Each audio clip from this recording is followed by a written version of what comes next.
ايوه تنزلي على طيران السوريه توصلي على البلد بتكتشفي انه الاغراض ما بعثوا لك اياهم والشناتي ما بعثوهم. فهي الاكسبيرينس ما بتحصلوها غير حصرا بسوريا.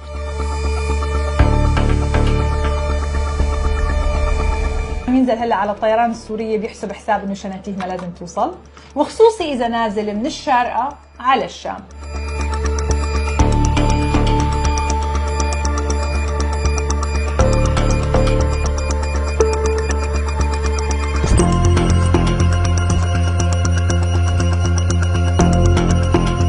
طبعا احلى شيء وقت بيعطوكي هيدي الورقه تبع الشناتي تبعك.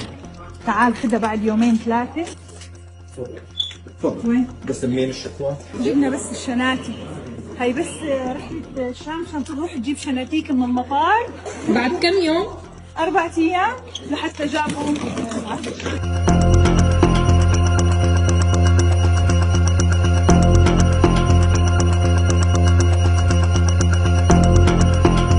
ببساطة قرروا الطيران السوري أن يقلبوا المستودع أو الستورج تبع اللاجج تبع المسافرين لنقل بضايع للتجار اللي عم تنزل. واحد قدامي معه 320 كيلو وزن زايد، بيقوم الشخص اللي موجود المسؤول عن الوزن بيقول له تفضل مو مشكلة ادفع نص الوزن الزايد عليك ونص الوزن الزايد علي. كيف هي زبطت ما بعرف. فقرروا الجماعة أن ينقلوا بضايع لتجار، يقبضوا علي ما يقبضوا علي ما حدا بيعرف. بس بالآخر المسافرين اللي عم تنزل على الطيران السوري وخصوصي من الشارقة حتوصل من دون أي لاجج، وبيرجعوا بيقولوا لك ارجع خدها بعد يومين أو 3.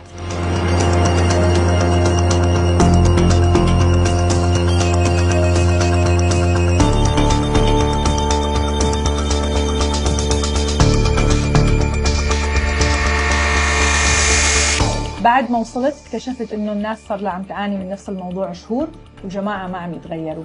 فالقبض شغال وشناتي ما بتوصل وما في شيء رح يتغير. كل شيء حابب ينزل ويخسر شناتيه يحجز على الطيران السوري. بالمناسبة اسعارهم اغلى من اسعار الاماراتية، بتدفع $1000 روحها رجعة بس لتحجز طيران.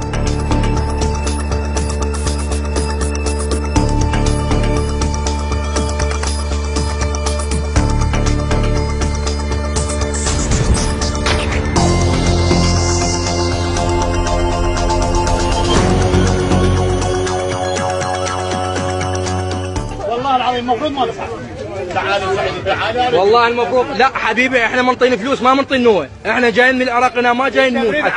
تبريد عاطل شغليه ماكو هيك حكي. ليش تخلون احنا ما مساعدنا مجاني بفلوس. عاطل التبريد. شغلنا تبريد ماتت هاي المره ماتت. شنو انتم ما عندكم احساس؟ ايش بيه الطيران السوري؟ هاي مو خوش. هاي تشوف الحركه لنا. وين نسوان هاي الناس كلها تبي. استغفر الله.